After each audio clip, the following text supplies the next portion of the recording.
Okay, you're unmuted. Start in a couple seconds here. Hey,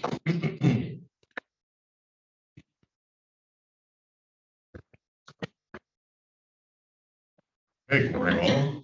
Welcome to the Cumberland County Courthouse, the main courthouse building. We have 3 meetings actually today. We open with a public hearing on the Human Services Block Grant to be followed by the Salary Board. That then to be followed by the formal Board of Commissioners meeting. For the record, today is September 28th, 2023. The appointed hour has arrived, 9:30 a.m. So we will call to order the public hearing regarding the Human Services Block Grant Plan for 2023-24. We have several folks here from the Human Services field. So I don't know what order you want to go in or who's going to present first. Robin Tolan. Good morning, everyone. I'm Robin Tolan from the County Mental Health Office, and I am the coordinator of the Human Service Block Grant Plan. The Human Service Block Grant Plan includes 5 areas: the mental health, intellectual and developmental disabilities, drug and alcohol commission, Human Service Development Fund, and the Homeless Assistance Program. Those 5 areas comment on the plan. There's a template that we have to fill out that has lots of great questions, and there's a lot of great information. The plan at this point, the draft plan is on the website, and it's about 90 pages long and includes all 5 of those areas and has a lot of really good information. So we'll just talk about some of the highlights of those. So for the mental health portion, which is probably the longest read and the most questions and data and information that's included in the plan. It talks a lot about some of our program highlights. One of the highlights for this past year was the fact that we had, despite a $2.5 million deficit in our budget, that's the difference between our allocation from the state and what our program provider needs were. We were able to maintain all of our services and supports, which was extremely beneficial to many of our consumers and providers as well. We also were able to work with some of the other agencies within the community regarding some of the American Rescue Plan Act funding to be able to do some additional supports for our community around human services as a whole, not just necessarily mental health. So that was a benefit as well. There was a lot of system-wide advocacy that also happened to address and try to pinpoint focus on funding needs of the community. And there's a lot of information in the plan about all of those things. One of the areas of the plan talks a lot about our goals and our priorities within the mental health system. We have 4 goal areas. Well, actually, we had 5, but we actually accomplished one last year, which was really good. The first goal area was what I mentioned about sustaining our system.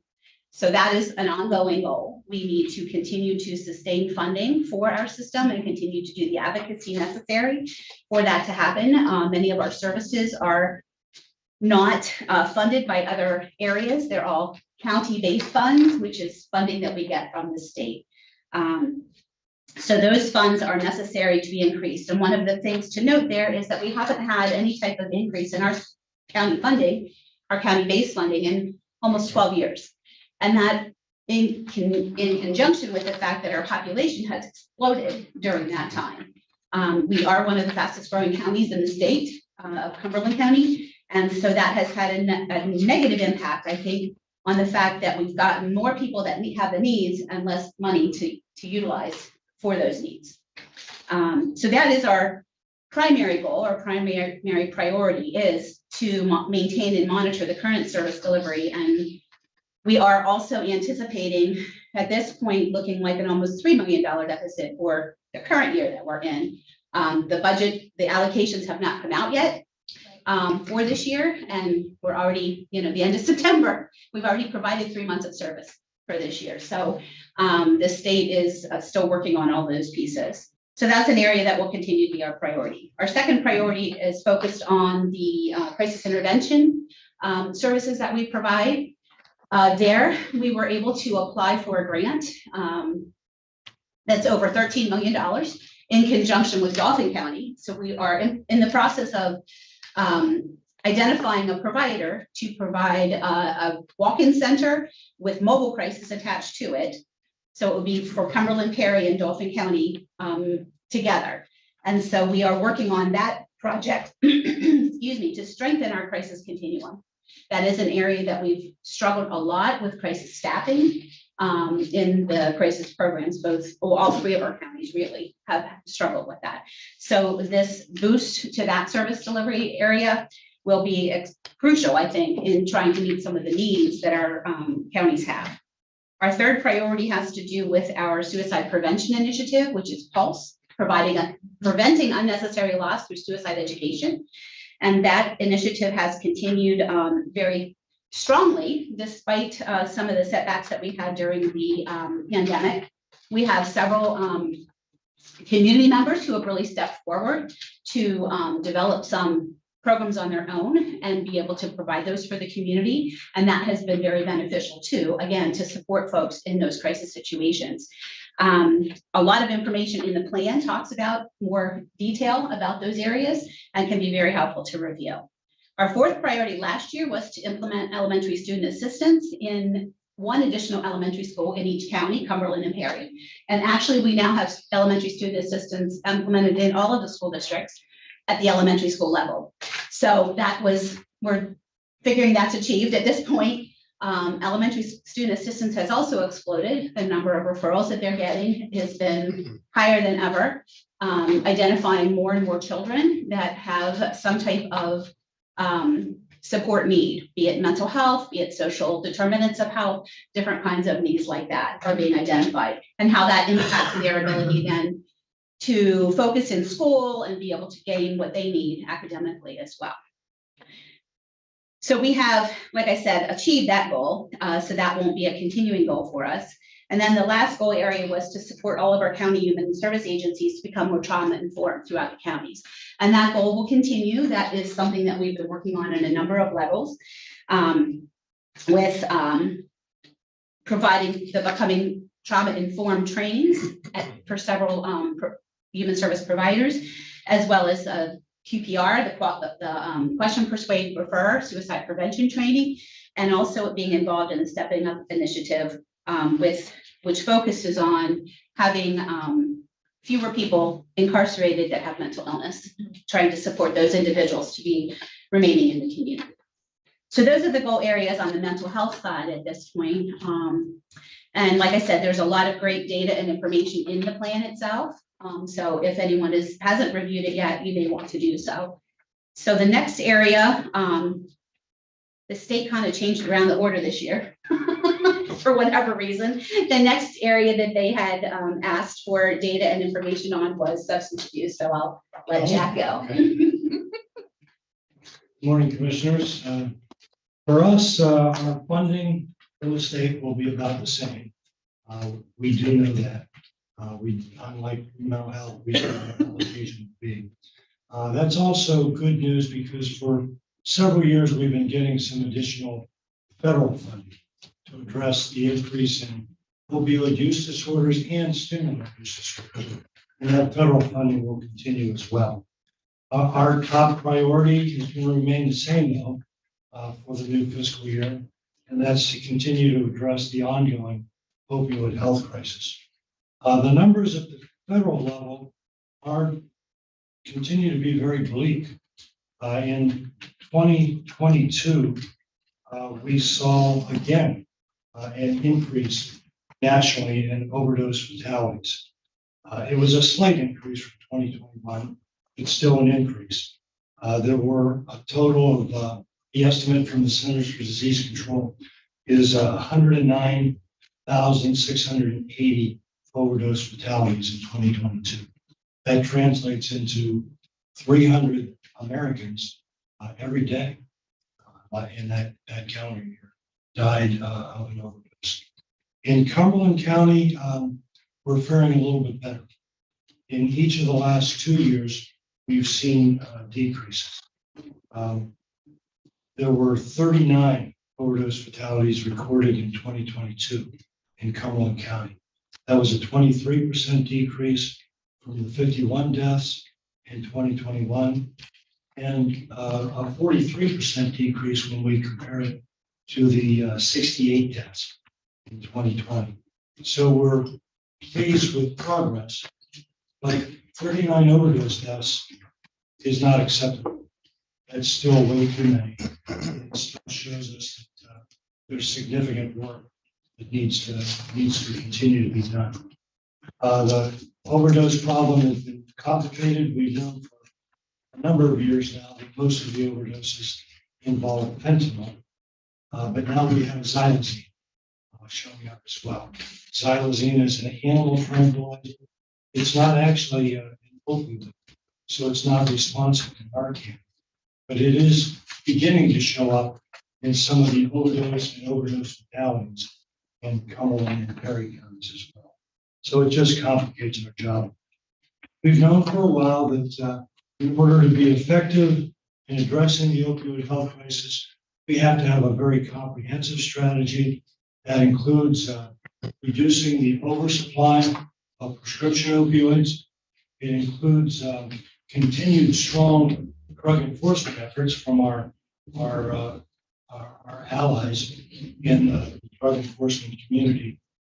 But it also includes increasing and continuing to give widespread access to Narcan or naloxone, the overdose reversal medication, increasing access to substance abuse treatment for folks with opioid use disorders, including the 3 forms of FDA-approved medication-assisted treatment, and continuing to have strong community and school prevention and early intervention efforts. For the 23-24 fiscal year, our agency is going to focus on the last 3. We're making pretty good progress. Well, drug enforcement is not part of our mission. We're thankful there's others who take it up. We've made pretty good progress in educating and changing the prescribing practices of the medical community. We do continue to do some work in that. One of the things that we're doing this year is making drug disposal pouches available to anybody who doesn't want to use one of our drug medication drop boxes. They can dispose of their own drugs by using drug disposal pouches in their own home. But our focus is going to be on increasing drug and alcohol treatment, maintaining widespread access to Narcan, and prevention and early intervention efforts. We are grateful that we'll continue to have additional federal funding to help cover the cost of treatment, but we also expect the demand is going to increase significantly this year. And one of the big reasons is that with the end of the federal public health emergency, that means that anybody who has been on medical assistance since February of 2020 will now have to re-enroll. Over that time, Cumberland County saw an increase of about 18,000 citizens receiving medical assistance. And now we're in the process of enrollment. And certainly some of them are no longer going to be eligible. If they're not eligible for medical assistance, then they'll be turning to the county and our capped funding to cover the cost of treatment. So we do expect that there will be increase in demand for our services from that. Another priority is we're working with the Cumberland County Prison and the Perry County Prison to figure out how to respond to a new mandate falling into the laps of counties. And that has to do with criminal justice offenders with opioid use disorders who enter the prison on one of the 3 forms of medication-assisted treatment. It is now, as a result of some lawsuits, the prison's responsibility to continue them on that same form of MAT. When they're in prison, they're not eligible for medical assistance. If they're lucky enough to have private insurance, it's an exception to the private insurance claim. So it falls upon the budget of the prison to cover that cost. We are working with the prison. We've already got the commissioner's approval to continue the Vivitrol program with opioid settlement money. And we're working with the prison to identify the additional costs associated with Suboxone or buprenorphine and methadone. And there's another lawsuit that's hanging in the balance that may complicate that matter even further. That lawsuit could make prisons responsible for not just continuing, but starting people on MAT if they have an opioid use disorder. So that's going to be a priority to continue to figure that out. We're lucky to have a solid provider in JFT doing good work with the emergency departments, 4 hospital emergency departments. They are available 24/7 to do a warm handoff for anybody who presents at the emergency department with any type of substance use disorder. We put that in place with overdoses in mind, but they are responding to a lot of folks with alcohol problems and with other types of non-overdose situations. And they continue to do a good job. Last year, they met with over 300 patients, and they were able to get about 71% of them to accept a referral treatment. Naloxone or Narcan is a continued priority. Penn State Lifeline EMS at this point is continuing to be our distribution point for that.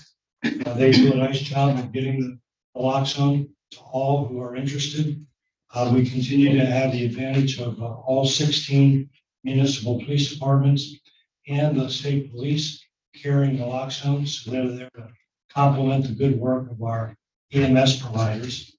The RAISE project, another one of our providers, continues to offer community naloxone training. Anybody who's interested, it's targeted to friends and family members. And upon the completion of training, they give folks a kit with 2 free doses of spray Narcan. And then a new development is that the Food and Drug Administration has now made Narcan an over-the-counter medication. You no longer need a prescription. And so we're going to be promoting that and advertising that. However, that's going to come with a cost. And the cost is going to be anywhere from $31 to $45 for a kit of 2 spray Narcans. And we want to remind people that that's available to them, but there's also free Narcan through PCCD and drug and alcohol, state drug and alcohol. So we'll continue to help access that as well. School programming is also a top priority. 2 years ago, we saw the bottom fall out on that. Schools were remote. Each of the last 2 years, schools back in session, the demand for the school services has increased. And last year, we saw the greatest level ever of our school-based prevention services using evidence-based programming and utilization of student assistance for students with mental health and drug and alcohol related issues. And so we expect that to continue as well. An ongoing priority of ours is to work with our provider network in improving their recruitment and retention.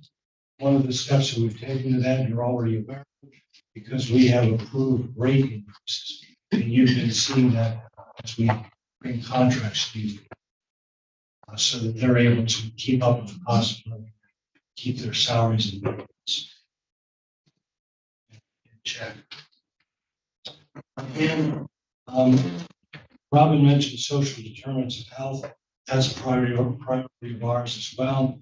There's a growing body of research that recognizes that one of the best ways to support somebody in recovery, particularly early stage recovery, is to help them address not only their substance use disorder, but all the other issues that are facing them: financial, health, and housing, those type of issues that can be obstacles to them sustaining their success in recovery. That's my piece. Jack, one question. Yes. The Sackler family settlement, there were some headlines a month or so ago that was the courts had kind of put that on hold or something. Are we back on track with that? Is that assured, or is there still? It's still on hold. There's been all these other settlements, Okay. and that one looks like that will be settled last. It's a big one. It should be a very big one.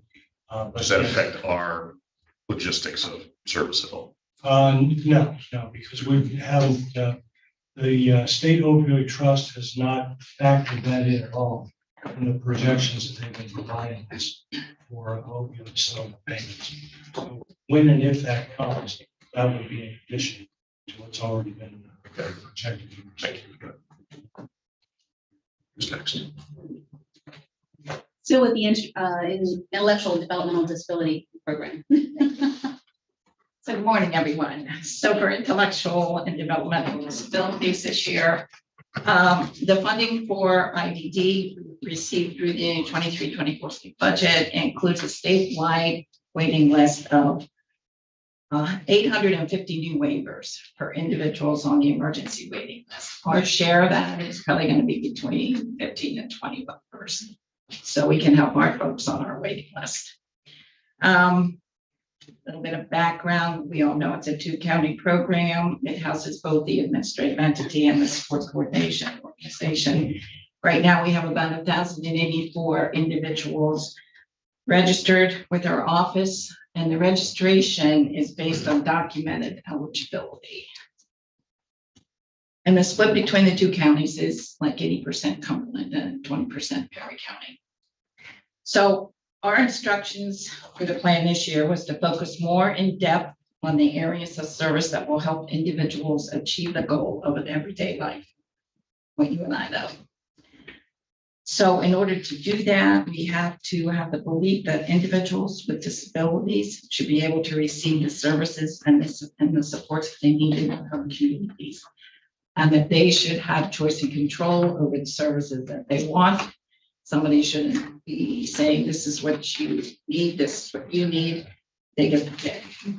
And then the services themselves will also offer them choice over what types of things they would like to do, like during the day or recreational activities. So that has been where we've been spending a lot of time. We spend a lot of time with employment. Our competitive employment for individuals with ID and autism. As of June 23, we had 187 folks, or 24% of the working age individuals who are registered with us out working competitively. That's pretty good. You know about Project Search. We've had 34 individuals go through the program. We have 6 going through now. Their success rate is 75%, finding a job when they finish the program. That's good also, so we'll take it. We have individuals with ID and autism also attending post-secondary education, and most likely going to Penn State Harrisburg. They have a liberal arts program over there, but there are other colleges across the state that offer these same type of programs for individuals with disabilities. We are promoting independent living and supported living through our programs like the Pathways program and using our independent living specialists out there. We are promoting independent living technology for folks who are living by themselves, and we are giving them access to technology. So if there's no staff present and they have a question, they have an iPad and a number, and they can contact the staff member or a provider to ask them, the question or ask for help. So we are finding that very successful for some folks. We are into the thick of it with our cross systems collaboration with CYS and MH for all those folks who have complex cases. One of the issues that we still have is our provider staffing crisis. We'll talk to you about that. It's still continuing for the residential services and for the day program services. One of our day programs that closed down at the beginning of the pandemic has still not been able to open. Staff to open. Some of our residential providers have had to reduce the capacity in the homes, such as a 4-person home is now 3, a 3 is now 2. And a few providers had to actually close a home due to the staffing crisis. So we lost residential capacity. We keep trying to get it back, but we still have that issue with the staffing that So, and because of the staffing deficit, they are finding it more difficult to admit folks with complex cases with additional care needs, because they don't have the staff to do it. So we continue to work with our providers. We know that the governor has ordered a rate setting, he has charged ODP to go back and look at all the rates starting now and not to wait for the scheduled. And so he has them looking at the rates now, hoping that there can be something put in the rates by, I think it's 2025, January of 2025, that once they're ready to go, that our providers could have additional money in their rates to help with staffing. So we'll see. We thank him for that. We hope that that happens. And one other thing, the referrals for ID and autism continue to be at an all-time high. We have had 153 new referrals so far in 2023 for ID and autism. And out of those 153, we opened 83. They were 81 new individuals so far in 2023. This is the highest this has ever been. As a result, we've taken the following actions. So our caseloads for our supports coordinators are very high and we need to get them down. So we have brought on a second SEO. The second SEO is the Center for Community Resources out of Butler. It's a remote supports coordination entity. The supervisor is located in Mechanicsburg, so we have her locally, which was a big thing for us. She is taking the cases and working the cases that we have been referring to her since September until they can hire a new SC. It seems to be working out well. We can see some of the stress subsiding a little bit with the SCs knowing that they're not getting any new cases right now. We put our SCO on a wait list status while we try to work this. ODP wants there to be choice and supports coordination for individuals as well. So they like the fact that we have more than one SCO that families can choose from. There's a lot of counties across the state that are doing that. So that is going to work out well, I believe. So is there any questions? Okay. The next area is homeless assistance services. Is Annie Hub or anyone from BJ on? Okay. And then the other area is Human Service Development Fund. So that would also be Annie. So I don't know what to say about those things. I'm sorry. You don't see them on at all? No, I do not see them on. Okay. Then commissioners, we did have two individuals that would have liked to have been here to provide some public testimony. Is it okay if we move into that or are there other questions? So I did pass out the written testimony that they submitted, but I would like to read that if that's okay. So the first one is from Louis Bianco. He had testified last year to both of our Cumberland and Perry hearings. His testimony is, to whom it may concern, in regard to the Cumberland and Perry Human Services Block Grant. My name is Louis Bianco. I'm a 40-year lifelong citizen of Cumberland County, and I have lived with mental illness for 25 years already. I have also served as a charge nurse and lead crisis de-escalator at the PPI, Pennsylvania Psychiatric Institute, as well as a certified peer support specialist at Penn State Holy Spirit Hospital. I currently sit on the Cumberland Perry MHIDD Advisory Board in my second term as the MH chair. To many people, labels may be unimportant. However, this specific title is very important to me and something I carry an incredible amount of pride in. Why?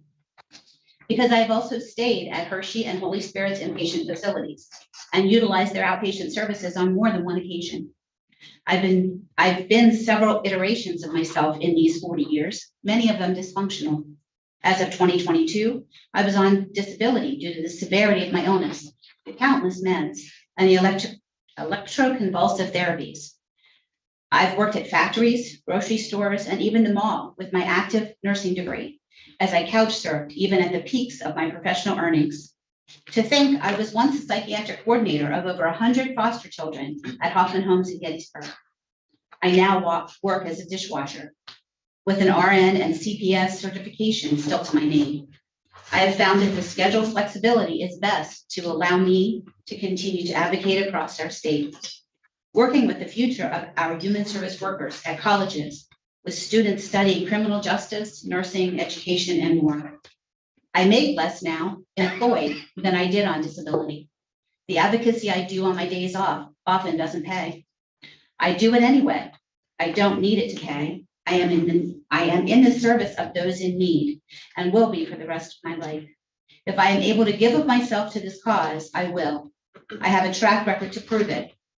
Though unpleasant, I do not require reimbursement or adulation to do so. As long as there is a need, I will continue to serve. It is my hope that more people adopt this mindset, and soon, because we are facing a great need at this juncture. Mental health is my life, and it will continue to be.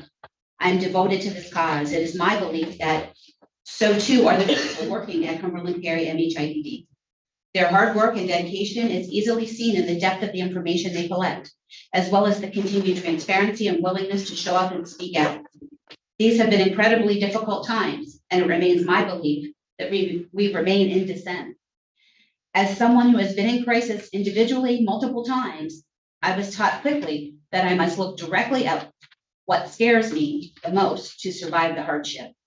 Avoidance and denial were never suggested by any of the staff that worked with me when I was at my worst.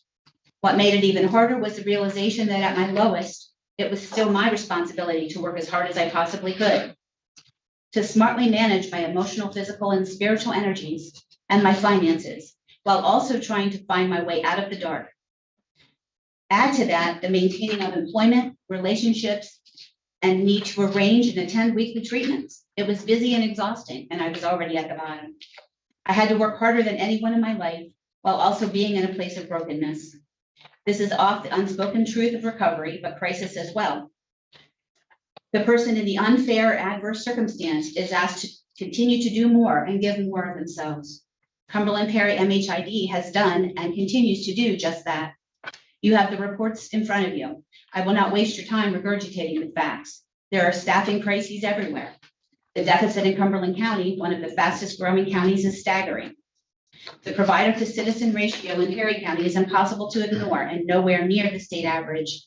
Yet despite these truths and all the statistics, you see the number of trainings and proactive steps towards serving our population continue to increase. Our counties are active and consistent in offering the best that they are able to offer to both those serving and those in need of service. Their work in local schools is imperative and immeasurable in the positive impact that they make. Simply put, across the board, their effort is commendable and incredibly unstated. The demand for care continues to increase. I spoke to this years ago and even here in person last year. This is not new. The supply is greatly decreasing. I spoke to this years ago and even here in person last year. This is not new again. Yet the effort of those who are asking for your permission to continue doing whatever it is they can within the realm of possibility remains consistent and unwavering. The programs and services they continue to offer are literal lifelines to the citizens of our home, myself included. Again, I will reiterate how commendable the work being done is and how difficult and demanding it remains for those working most closely to it. It is my belief that we all know what is being asked for. It is my belief that we all know what is asked for will still not be enough to fix what we are now facing at our doorstep. However, I ask anyone who reads this to consider what we have done in the year since we last had this discussion. It is not possible literally to meet the needs of all of those suffering with what we have been able to work with. It is not possible at all to educate the amount of people necessary on the amount of money being discussed either. But it is money that goes to help some of those who are suffering. People are finding safety. People are finding stability. People are finding community. People are finding employment. People are finding purpose. They are able to do so with the guidance of the services and programs being offered. These pros and so many more are the reason the Human Service Block Grant is important. The money goes to further educating our brave and compassionate compatriots who continue to serve our population in spite of low wages, lack of appreciation, and increasingly unsafe conditions. People are finding empathy. People are finding wellness. People are finding clarity. These pros and many others are the reasons the Human Service Block Grant is important. Whatever you are able to keep these programs and services afloat, please do that. Let's keep looking for more ways to do more. As someone in recovery, it is my hope that you all understand serious problems don't get solved overnight. Sacrifice, compromise, and action are necessary to climb out of the crisis. Grit, determination, and hope are necessary to grow, recover, and try again. Courage is necessary to look directly at that which scares us most and stand firm. I learned all of this from the services I received and the people who worked in them, the services that offer so many others the same knowledge, the services that we are lucky to have, still offering care to those in need. We must keep those services and programs open and available, not just to aid ill back to health, but also to allow our healthy avoid illness.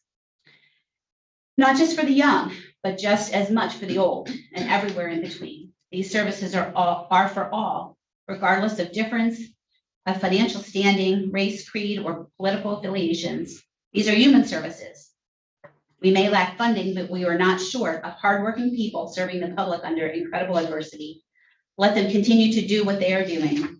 We can do this. We can endure. We can recover.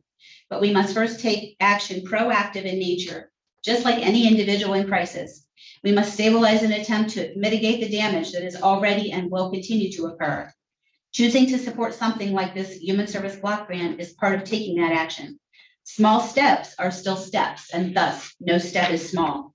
Thank you sincerely. It is an honor to serve beside you all, from government officials to my fellow brothers and sisters walking our recovery journeys. It is an honor to serve this county, this state, this country. I would not have been able to do so without the mental health services. Louis Bianco.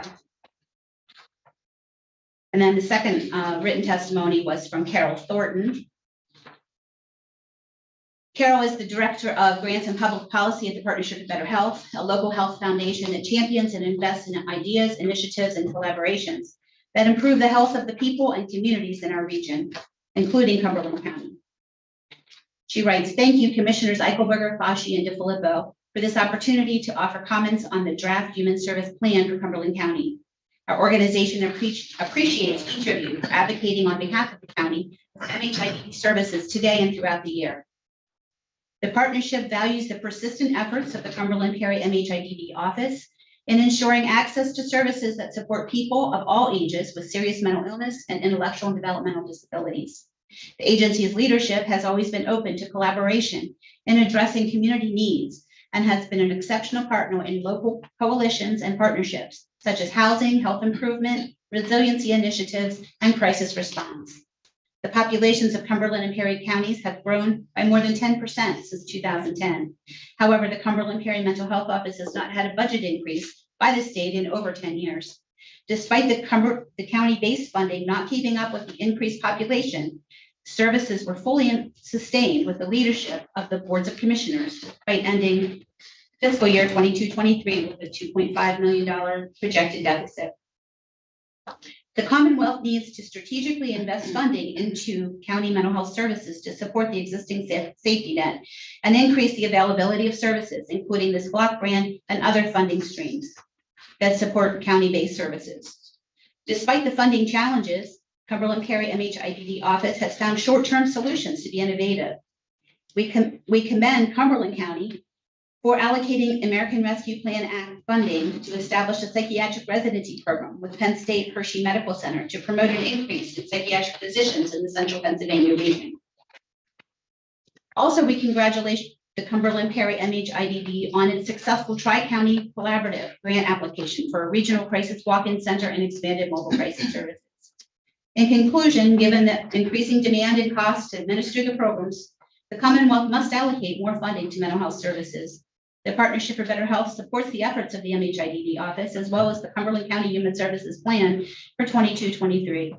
We urge the Commonwealth to revisit and address its current funding allocations. Cumberland and Perry counties need more sustainable resources to fully address the mental health needs of all residents.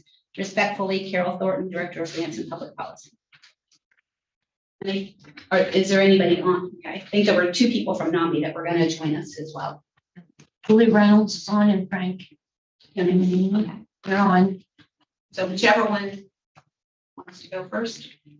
Do they want to speak? Mhm. Okay. Hi, I can go first. I think she's on mute.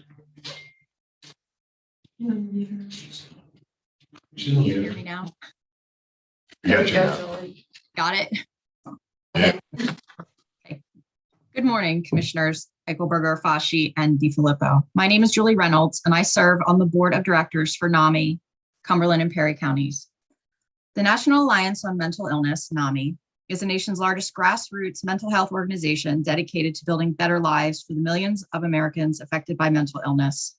NAMI provides advocacy, education, support, and public awareness so that all individuals and families affected by mental illness can build better lives. Within Cumberland and Perry counties, NAMI provides several educational programs and support groups. A designated evidence-based educational program called Family to Family, which is for families, significant others, and friends of people with mental health conditions.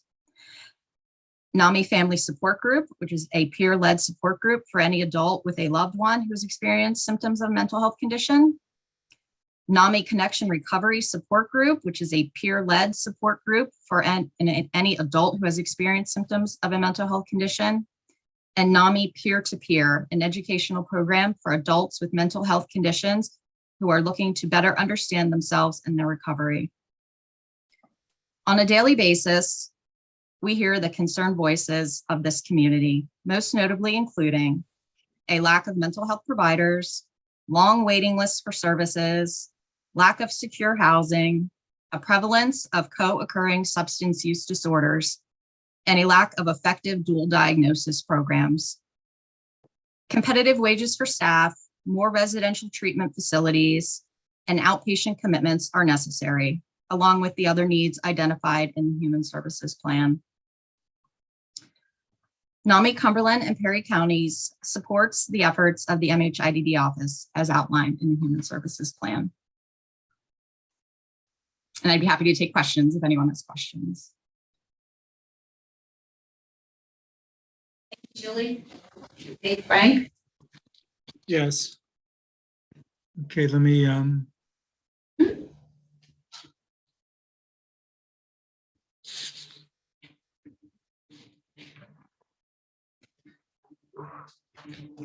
Did you freeze? I don't think so. good morning, Ken. Am I live? Yes. Good morning, commissioners and members of the community. I'm here speaking regarding the block grant, and I am on the board of NAMI, and I teach family to family. And there are needs for mental health peers that are not being addressed. There are not enough services, group homes, or inpatient facilities in the community. So individuals fall through the cracks and many times end up in prison. We have Tom's Court, which is a blessing. And yet we need more options to transfer from jail to a community environment or a group home with medication monitoring. Subsequently, a step down like programmatic outpatient commitment, the POC program with more follow-up and support would make a big difference and reduce recidivism. I realize these services cost additional money. Without these much needed services, peers often end up in prison again, which is costly. It's a matter of where to find the dollars and where to allocate the funds. Kindly consider the realities confronting those with mental health needs. Most facilities, as you know, are understaffed and underpaid. Yet there are those who give their heart and soul to help. I serve on the board of NAMI Cumberland County, and as I mentioned, I teach a family-to-family class to help those in crisis. And based upon the people that I meet and my own personal experience, I believe fewer people in crisis would end up in prison if there were more services and facilities. NAMI does good work in avoiding crisis, but it is stretched thin. I don't know if you know this, but in Dauphin and York County, the executive directors of NAMI are paid positions. That is not the case in Cumberland County. It would be important to have this be a paid position in order for NAMI to consider the high level of services that it presently does as volunteers. Presently, NAMI receives $8,000 some, which is appreciated, but I'm sure you understand where I'm going with this. Additional funds that you may receive from community block grants from the federal government could go a long way in what is largely a volunteer organization. The executive director position is a full-time position. Please consider that in your deliberations. Personally, my son has lived with schizophrenia for over 8 years and other various maladies. And the services that the county and state provide are critical. The services that private hospitals provide are critical. However, he, like others, face a constant need for services above and beyond the current level of support. NAMI steps in and yet can only do so much. In closing, your consideration and commitment to those in need is greatly appreciated. Thank you for listening.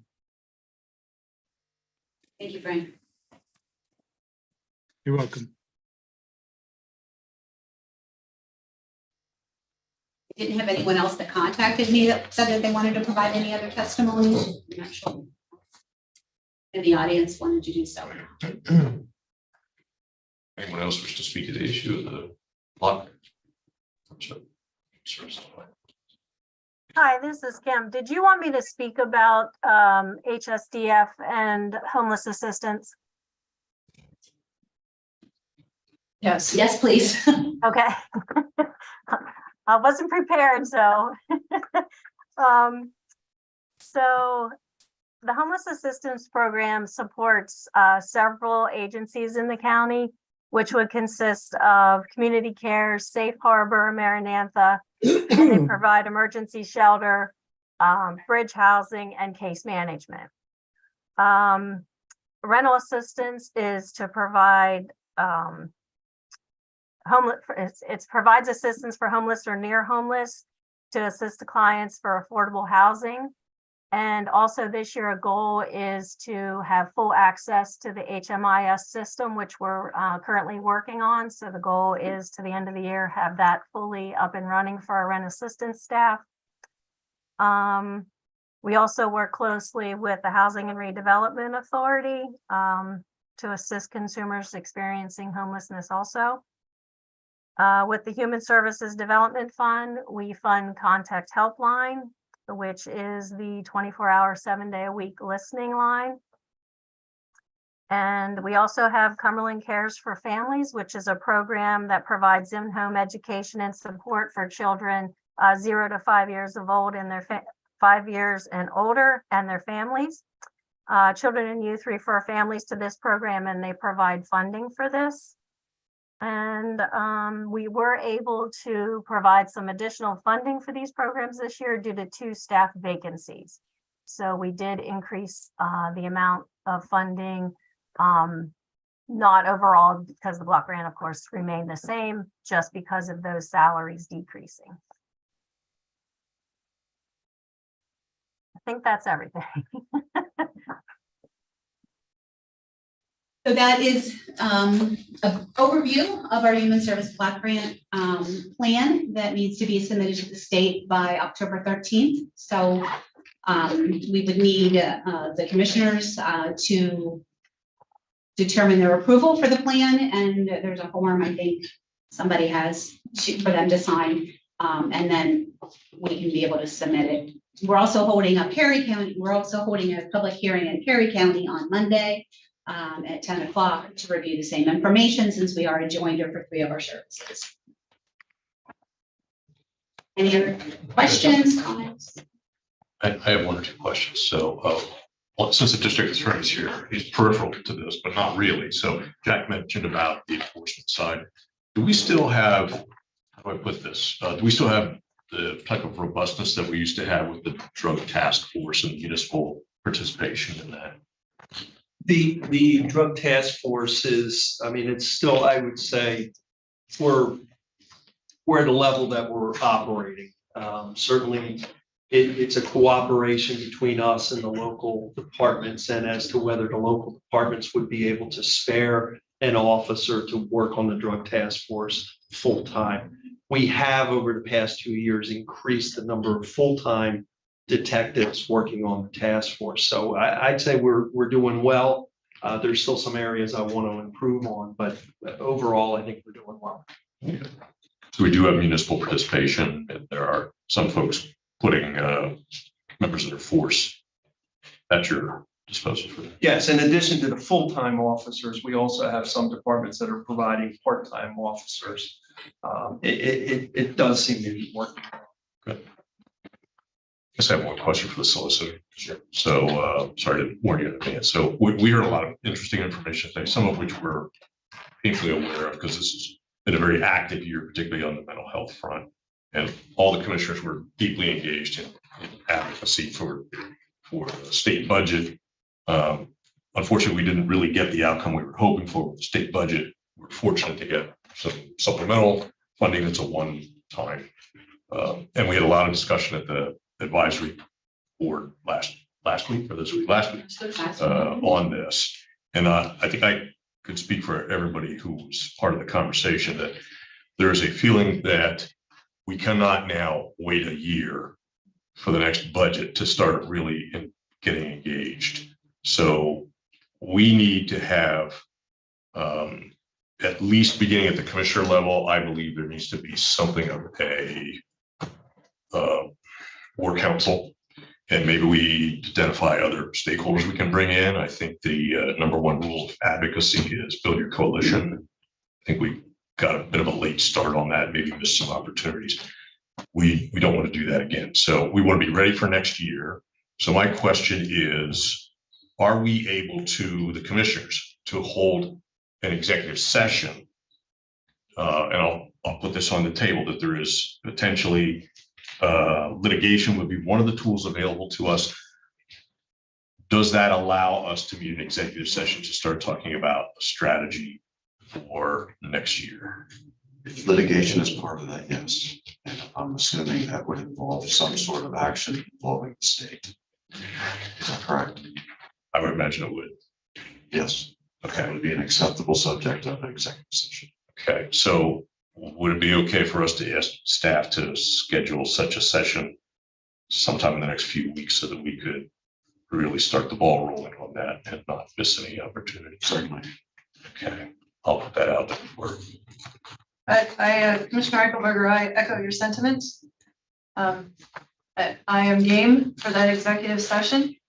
And I would offer something else, that if we're going to be talking about executive session where we are saying to the state, you've mandated that we provide services, you will not give us the money to provide services, that we add to that executive session a conversation about complex cases at children and youth. And their mandate that the county deal with that, and they provide very little, if no assistance with it. I am in favor of that action, of executive session and a conversation about litigation. And me as well. Absolutely. And I don't think we need to wait until next year. Sooner the better. No way, no way. Okay. So to answer my question, so we'll proceed from there. Anything additional? Anyone else? Questions, comments? What's the time frame? Since you still have not presented to Perry County yet, Well, we present Monday, Monday. and we did get an extension for our submission to the state till October 13th to allow the meeting minutes to get back to me, to be able to get approved and get back to me. to be submitted. What's the appropriate schedule for action by this board? Today. Today. It So is we are on the looking at. agenda. It's on the regular. Okay, so that's part of the internal agenda. So thank you. Any additional questions? Last chance for any comments before we adjourn the public hearing and move into salary. I hear none, so entertain a motion for adjournment. Move to adjourn the public hearing. Okay, let's get adjourned. Public hearing. Thank you all. Thank you. Thanks very Thank much for you, your folks. presentation. Very informative, very helpful. Okay, with that, anyone who wishes to excuse themselves, certainly now you're welcome to do so. And we'll be moving into the salary board here in just a second. Our second meeting of 3 here, so everyone's content. We don't need any breaks or anything. We'll move into the salary board, so we'll call the meeting to order, the salary board, and begin with the roll call. Members present, please. Commissioner Eichelberger, Present. Commissioner Fawcett, I'm here. Commissioner DiFilippo, Present. Controller Whitcomb. Good, thank you. At this point, we have public opportunity for public comment for salary board issues. Anyone wishing to address? Seeing none, we'll move to item 4, which is the approval of the minutes. The previous meeting was held September 14. We have minutes on hand. I'll make a motion to approve the minutes of September 14th. Second. Okay, moved and seconded. There's no questions, comments. All in favor indicate by saying aye. Aye. Motion carries. All right, item 5 is the salary board actions that have been presented to the board. I'll make a motion to approve the salary board actions as presented. I second.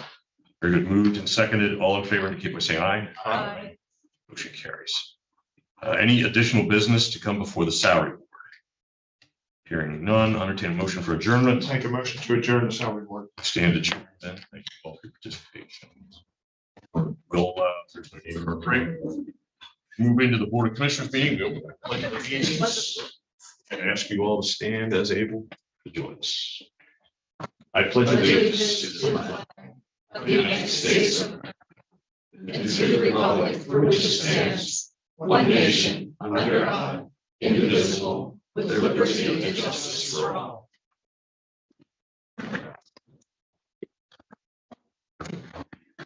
Okay, that's good. So that we'll call the meeting to order. This is the Board of Commissioners meeting and begin with roll call. Members present, please. Commissioner Eichelberger, Commissioner Fawcett, I'm here. Commissioner DiFilippo. Present. Okay, very good. Then that brings us, we have an opportunity for public comment on any items that are not currently on the agenda. Those will be addressed separately. So if anyone wishing to address the board who's not an agenda item. Nothing online. Okay, very good. So we'll move turning this over to the COO. Thank you, Commissioner. The next section of the agenda is the consent agenda. This is a list of routine items. They appear not to be to require any discussion or to be controversial in nature. If anyone wishes to have discussion on any of those agenda items, now would be the time to make that request. Okay, hearing none, seeing none, commissioners, I would ask for approval for agenda items 4 through 8, which is our consent agenda. Move to approve the consent agenda as presented. I second. Okay, so moved and seconded. There's no further questions. All in favor indicate by saying aye. Aye.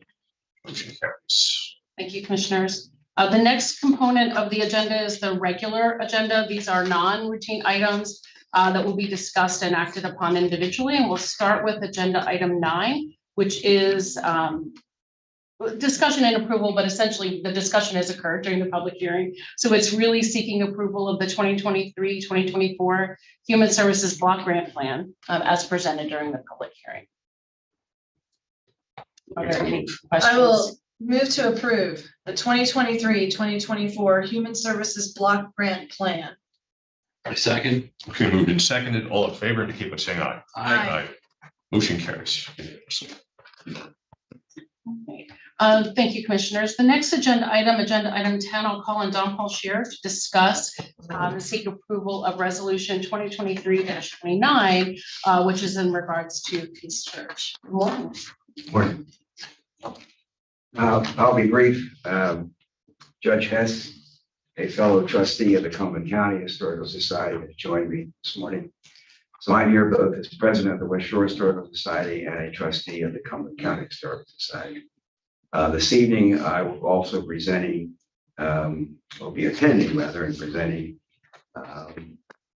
Hampton Township to also approve the resolution. This started about 3 years ago when I received a call from Commissioner Thomas of Hampton Township. He had just left the meeting that the Pennsylvania Historical Museum Commission had decided to sell Peace Church. We recently attended, after 3 years of back and forth, we attended a meeting with the proposed purchaser, which is a church. One of the concerns was, why are we taking this off the tax rolls? Of course, it's not on the tax rolls now and will not remain on the tax rolls if it was sold to a church. There are some major problems. First of all, the church wants to pave to provide parking, which has, of course, always been a problem at Peace Church. And that would create some stormwater management issues for Hampton Township. The parking issue continues, so the beat goes on. At the meeting, they did tell us that they were going to solicit legislators from Cumberland County because this would take an act of the General Assembly. There was a rumor that Greg Rothman had agreed to introduce legislation, which turns out not to be true. Representative Delozier has also indicated that they will not do anything. She will not do anything until Hampton Township would provide their opinion. So that's the latest. Nate Silcox, president of the commissioners of Hampton Township, indicated, well, maybe then we don't need to go any further if there's no legislative support. Problem is, that could, if we can't get Cumberland County legislators to support it, they would reach out to other legislators as well. So our proposal is to put this to bed once and for all. This is a national landmark. It is not just some little church by the wayside. The Confederates were firing cannonballs at the Union troops. I often not kiddingly, but I say that had the Confederates got past Sporting Hill, I think they'd have run over Nigley Park and Fort Washington and Fort Couch like it wasn't there. But after all, General Lee's proposed plan was to take the city of Harrisburg. So this church is beyond just a bump in the road. So that's why we would hope to gain your support, gain Hampton Township support, and then go beyond there. So that's basically the proposal. You have the proposed resolution, and we would ask for your support. Comments, questions? Don, I totally support, but I have a question. I always have farmland preservation on the brain, and it's protected via easements.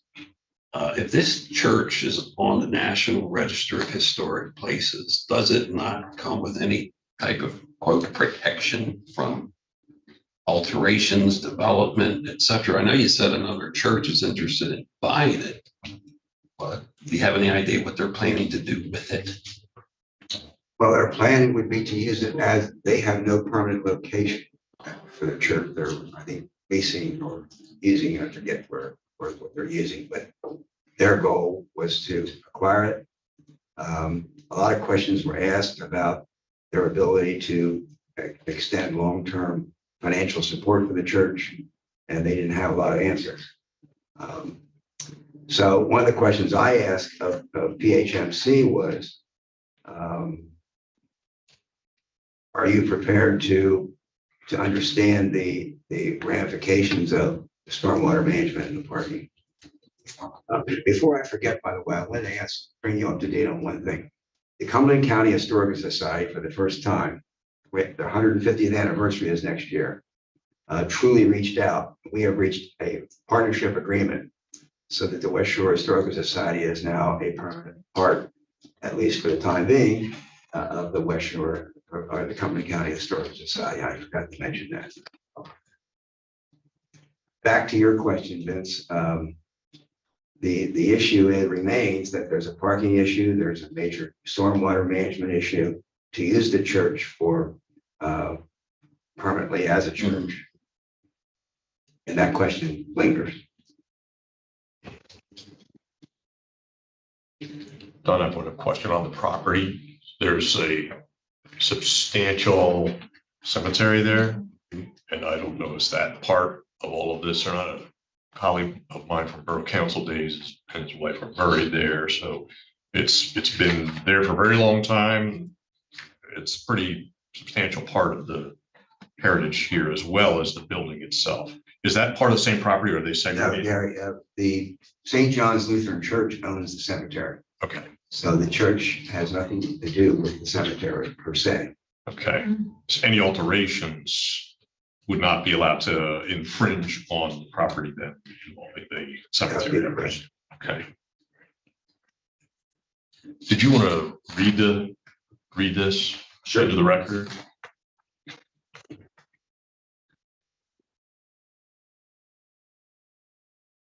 The resolution reads, whereas Peace Church, which was built in 1798 at the northwest corner of East Trindle Road and St. John's Church Road in the county, and whereas Peace Church played a role in the U.S. Civil War during the two-day occupation by Confederate troops on June 28th, June 29th, 1863, when the church was set with Confederate artillery that was fired at Union troops from the church.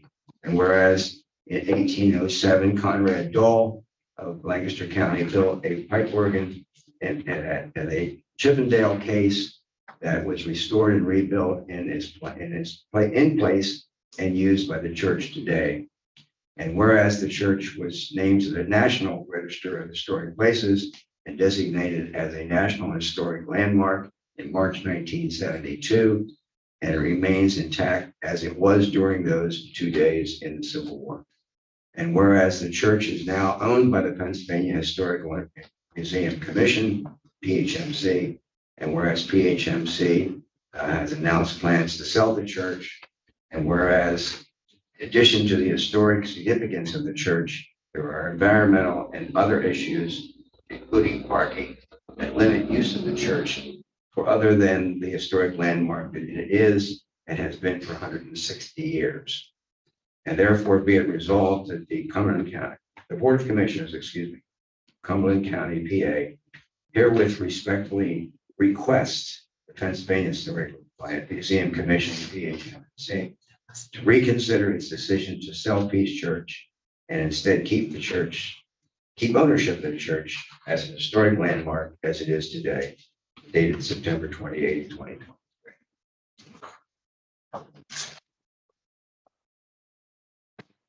I might add that the Cumberland County Historical Society 2 days ago voted unanimously to adopt a similar resolution as the West Shore Historical Society. As I said, I hope Hampton Township will do the same this evening. Don, you may have addressed this and I might have missed it, but why is the Pennsylvania Historical Museum Commission selling it?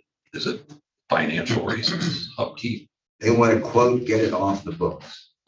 They're by their own numbers, it would be an average of $15,000 a year cost to the state. That's not an actual cost.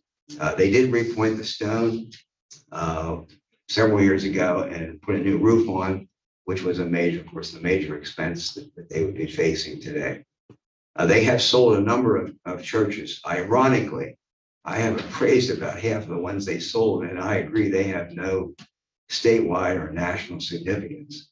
So it's a good question. That's why we want to go to the board and say, why do you want to get rid of this national landmark or convey title to the property? Don, when a property is on the National Register of Historic Places as a National Historic Landmark, is there federal money available to assist with maintaining that property, helping the commission to keep that property? We're looking into potential grants right now that may exist. Yes. Okay. It seems like there should be. Should be. Yes, there should be. Sorry, I have one more question. Like Keith, this will be directed to you. I don't mean to put you on the spot. I'm trying to remember back when I was in Silver Spring on the board. We had historical properties that someone bought. It was the Board of Supervisors who had to give the okay to have them altered or demolished. Would that come into play here potentially? I really don't know how to answer that. It's okay. To the question of why they're getting rid of it, I do recall this board was approached by PHMC with a list, I believe, of almost like 300 properties, parcels that they were divesting, and they simply cited lack of financial ability to sustain that many. So they're trying to thin their level of commitments. So this just happens to be caught up in the list, apparently. At least that's the information we were provided. So one other question, may or may not know the answer to this, but I'm glad the resolution points out in particular the pipe organ. In Europe, for instance, that organ itself would receive a historic designation most likely if it qualified and would have certain protections. And that is an impressive organ. I think I mentioned in the past, I hand pumped that organ at my brother's wedding. And there are in the back, unless it has changed, there are inscriptions from people who have either played the organ or hand pumped that organ going back to its original founding. And it's a very impressive thing to see. And I would hope that they do something to protect that if they can't protect the organ itself. But it is an asset unto itself, and in my opinion, maybe should be treated separate from the building. Just my 2 cents. Well said. Okay, so we have the resolution in hand. Seems pretty straightforward. Are there any other questions, comments regarding this?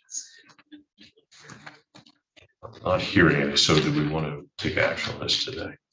I'll make a motion that we approve resolution 2023-29 as presented, which is requesting that the PA Historical and Museum Commission retain ownership of Peace Church located in Hampton Township.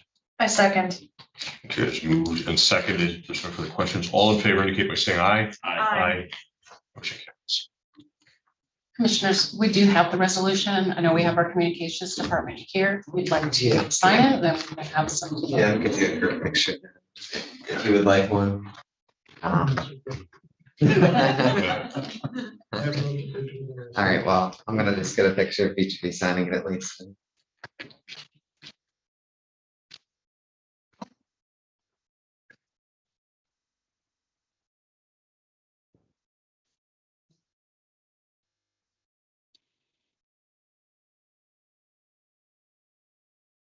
Get my good hand.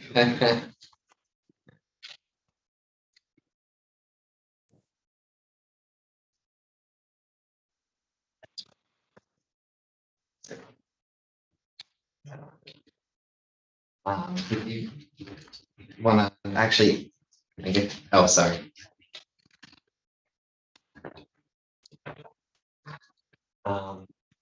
Do we want to do a picture for the West Shore Historic Society? I think that would be nice. Commissioners, if you want to go actually around the back side, yeah, we can do one something at then.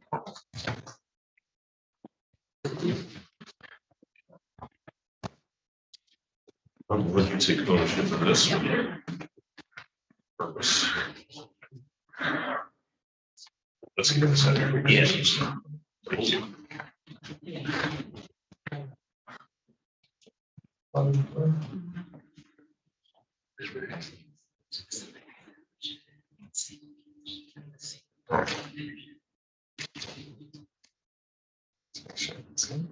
All right, sounds good. All right, thank you. Does anyone mind if we take a break? I have an 11:45 in Camp Hill. I'm never gonna make it to. If I could just make a phone call real quick, is that all right? Certainly. Okay, thanks, appreciate it. Thank you. Do we need a formal recess to do that, or we just? No, Okay, thanks. good. Thank you. I'm going to take advantage of back in 1 minute. Does Shane get to hit the pause button, or does he have to? We don't want to be accused of having illegal executive session. Missing 10 minutes. I'm missing 10 minutes. I was just reaching for the phone for that.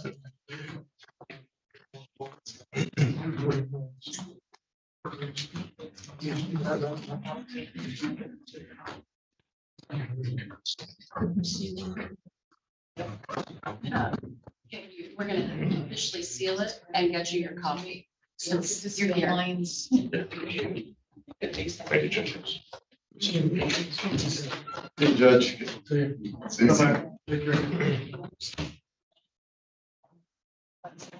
Thank you. Good luck. I think they're doing. I understand. That's why I was ready. Is she doing that right now? She's doing it right now. Okay. Yeah, it'll be just a 30 seconds or so. Like, I get it. It's really more like a rhetorical question, really.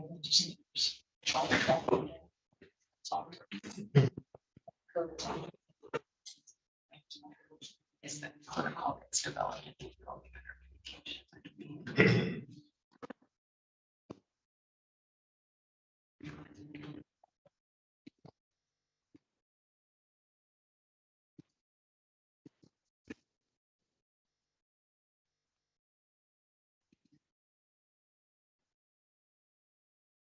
Did you?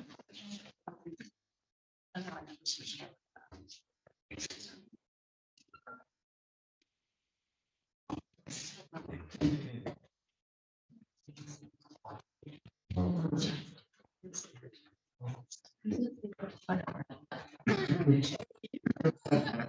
I looked at him yesterday. Made you laugh out loud.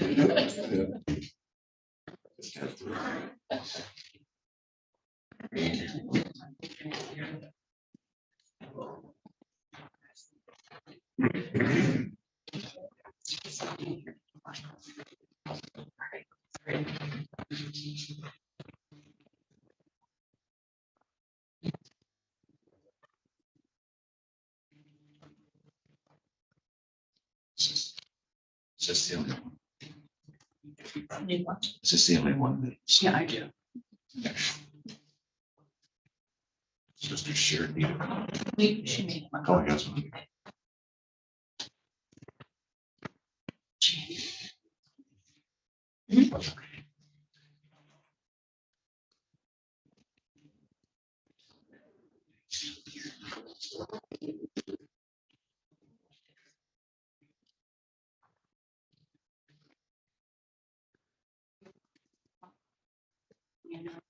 If there's any press comes in. Yep. Send. I'll send you. So, if you want, you know.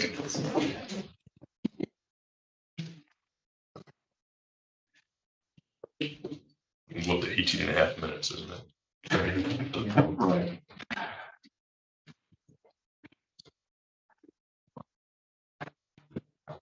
Viewers, we can put a picture of Tricky Dick, miss me yet, so.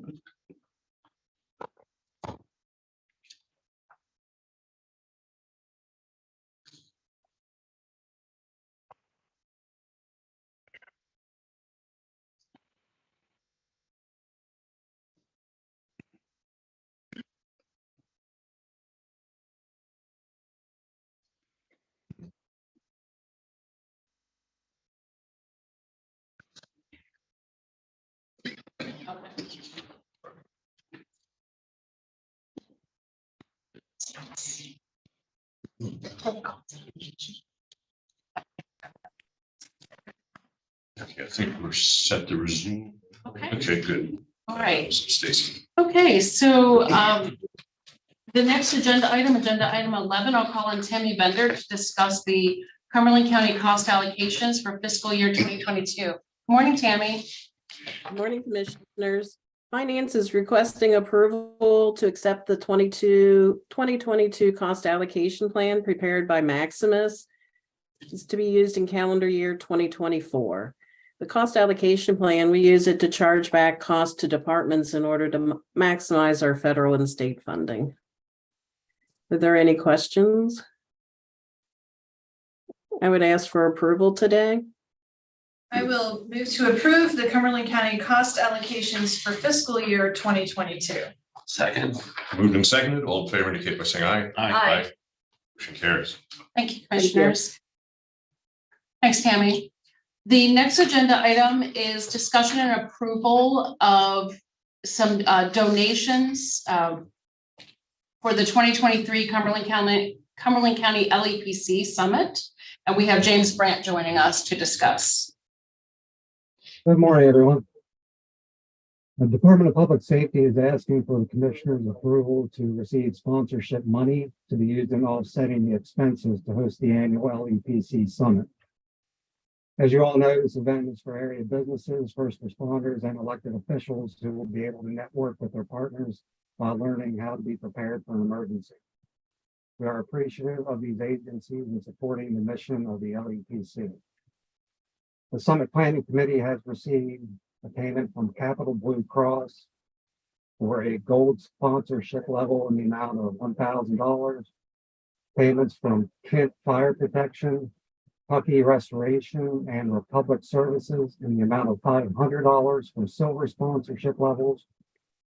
And payments from Cargill Meat Solutions and Classic Dry Cleaners and Laundromats in the amount of $250 for bronze sponsorship levels. The approval of these sponsors brings our current number to 12, with total sponsorship funds to $7,000. Again, we ask for your approval to receive the sponsorship money to be applied towards the LEPC Summit. Thank you. Any questions, commissioners? Make a motion that we accept the donations to the 2023 Cumberland County LEPC Summit from the 6 organizations listed on agenda item 12. I second. Okay, it's moved in second. If there's no further questions, all in favor indicate by saying aye. Aye. Motion carries. Thank you, Commissioner. I'll turn the meeting over now to Angela Smizer to cover the contracts. Thanks, Stacy. Good morning, everybody. Moving on to agenda item 13, I will call on Kim Winton to discuss the contracts for aging community service. Good morning, Kim.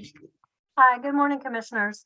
We're asking for approval for the contracts for Community Cares, which provides emergency shelter services for the 23-24 fiscal year and is funded through the Homeless Assistance Program. And also approval for the contract for Central Pennsylvania Food Bank, which is the distributor for the Cumberland County food pantries. This funding is from the State Food Purchase Program for the 23-24 fiscal year. Any questions for Kim? I will move to approve the contracts for aging and community services as listed on agenda item 13. Second. Moved and seconded. All in favor indicate by saying aye. Aye. Motion carries. Thank you. Thank you, Kim. Moving on to agenda item 14, I will call on Jamie Ryber to discuss the contracts for children and youth. Good morning, Jamie. Good morning, everyone. The first one I have is Summit School Incorporated, doing business as Summit Academy. They provide drug and alcohol residential services as well as specialized setting services. They have increases ranging from 3% to 7% this fiscal year, citing the purchase of additional training opportunities, promoting trauma-informed care, upgrading their facilities, conducting workplace safety sessions, and expanding their vocational, recreational, and extracurricular activities for the youth in their programs. The second one is the Bear Foundation of Pennsylvania Incorporated. This is an addendum to their it's an extension, I believe, actually, to their 22-23 contract. We are extending their rates, actually increasing their rates with this addendum. And currently we're in the process of discussing with them some language in the 23-24 contract that they're not in agreement with. So we wanted to go ahead and get the rates increased though for this fiscal year. They are increasing 3% to their foster care rates. That includes an increase to the daily amount paid to foster parents, as well as an increase to account for the rising operating costs. The next one is for Merricky, Pennsylvania. They provide foster care services. Their increases are ranging from 6.99% to 34.32%. However, most of those large increases are for programs that we don't typically use and are for a mother-child placement. Most of the rates that we do utilize saw no increases for this year. They are recognizing the fiscal challenges for everyone and trying to keep their costs as low as possible, but have provided cost of living increases and continue to see increases in their operating costs. The final one is an MOU with the Carlisle Barracks Family Advocacy Program. It's between CYS and the program for management of child abuse, neglect, and problematic sexual behavior cases. And it clarifies the respective responsibilities of each party and the areas of cooperation between the agencies. Any questions? No questions for Jamie? Yeah, make a motion, we approve contracts and addendum for children and youth as listed in agenda item 14. I second. Moved and seconded, all in favor, indicate by saying aye. Aye. Motion carried. Thank you, Jamie. Moving on to agenda item 15, I will call on Ryan Simon to discuss the contracts.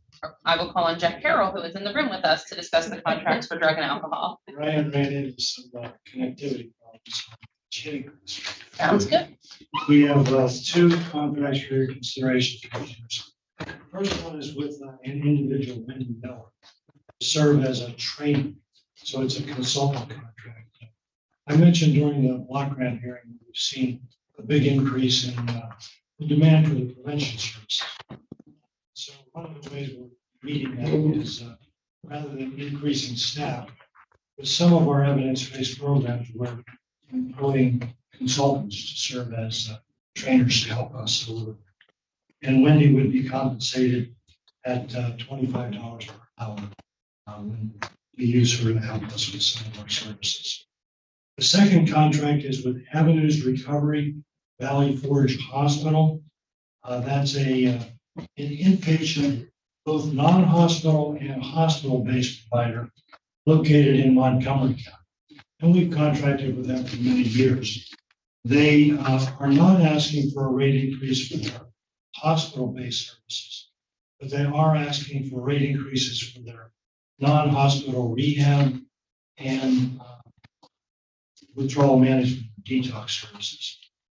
Increases for the non-hospital rehab are 10% for the straight drug and alcohol rehab, 10% for their co-occurring drug and alcohol and mental health rehab track, and 20% increase for the withdrawal management.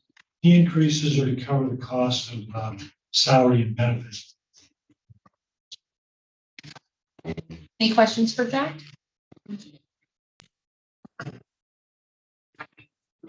I will move to approve the contracts for drug and alcohol as set forth on agenda item 15. Second. Moved and seconded, all in favor, indicate by saying aye. Aye. Motion carries. Commissioners? Thank you, Jack.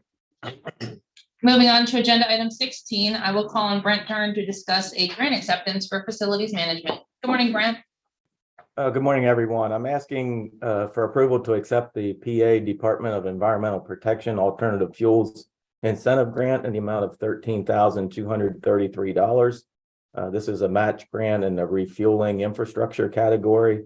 Our proposal is to install a total of 6 charging stations at 2 of our locations. These charging stations will support the electric vehicles we plan to purchase.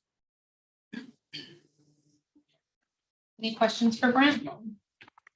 Make a motion to approve the PA Department of Environmental Protection Alternative Fuels Incentive Grant acceptance of $13,233 for facilities management. I second. Been seconded, all in favor, indicate by saying aye. Aye.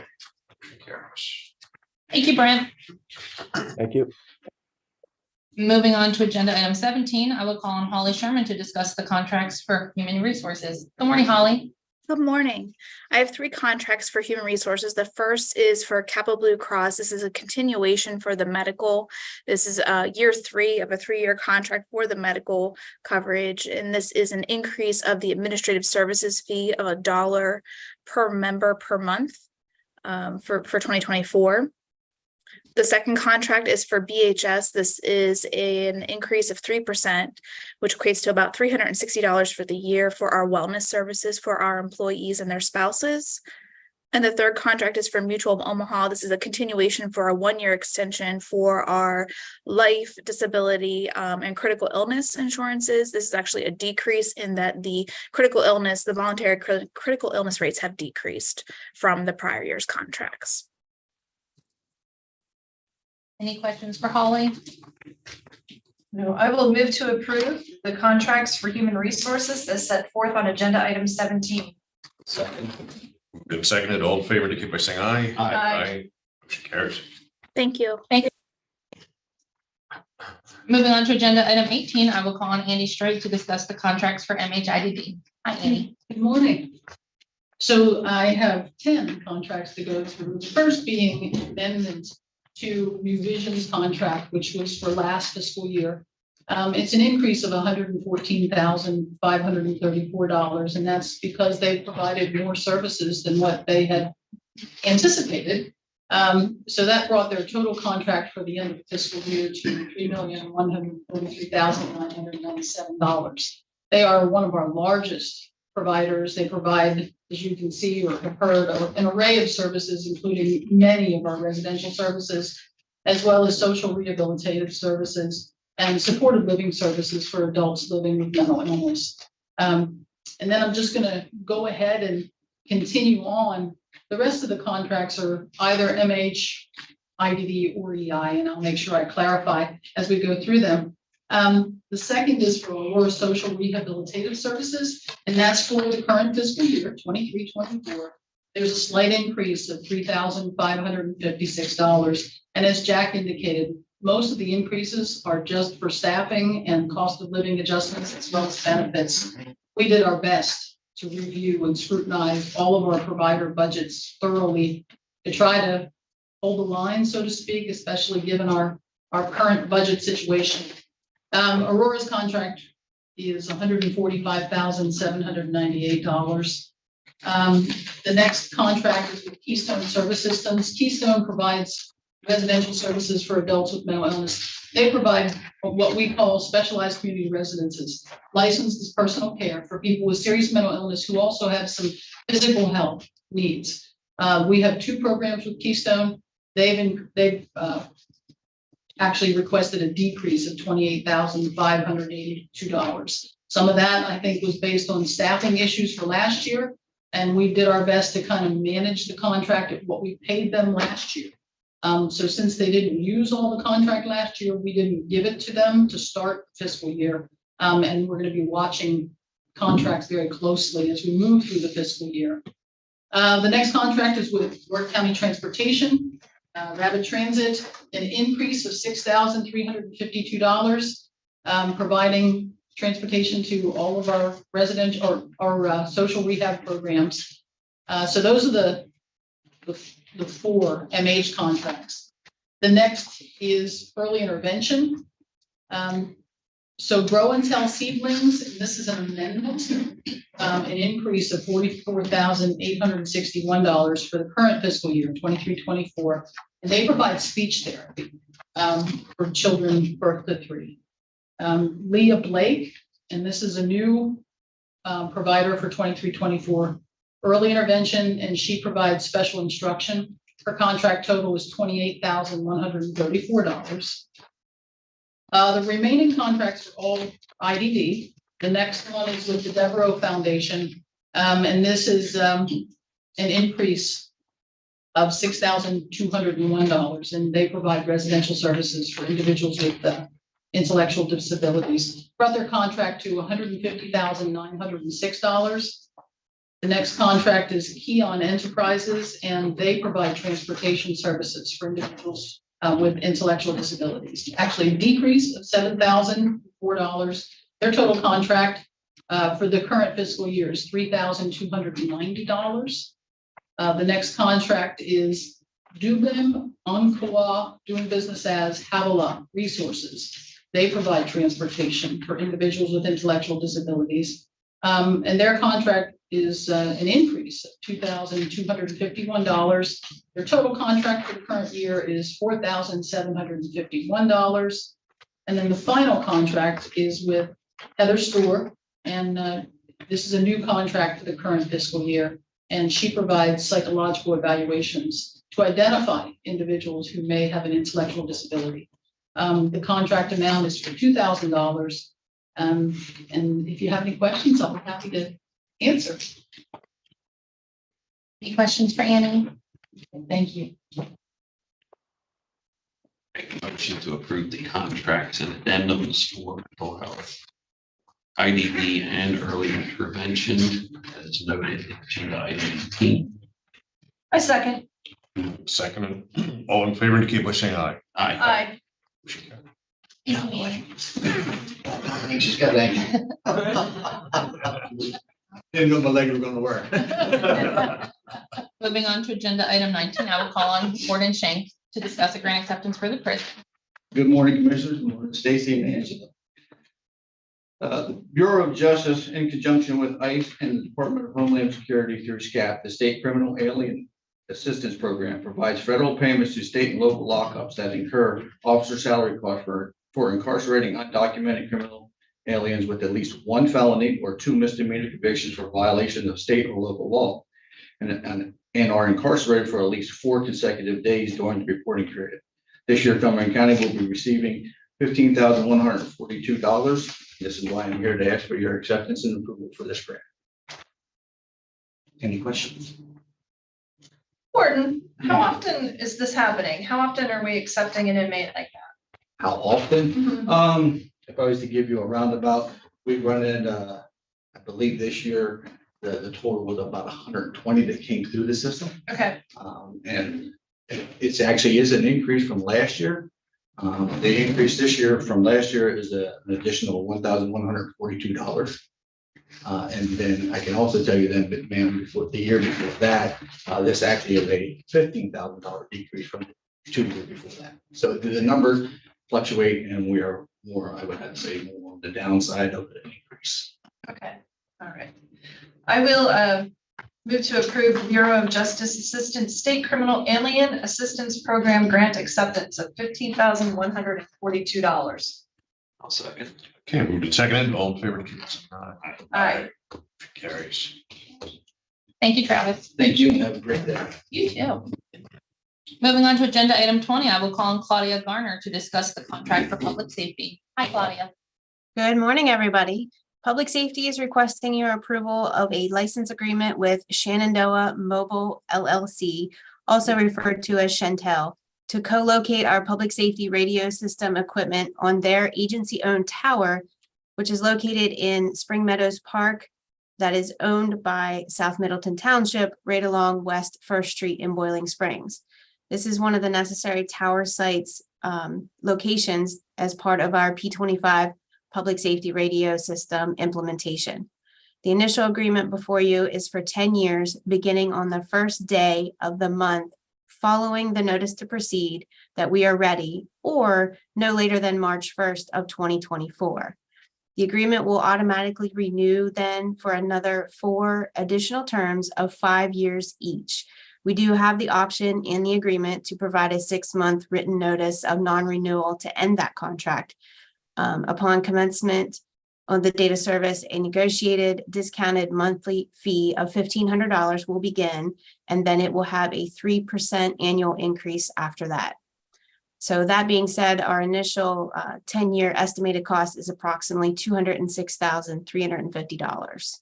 I'll be happy to answer any questions, and otherwise we would ask for your motion to approve the contract with Shenandoah Mobile LLC.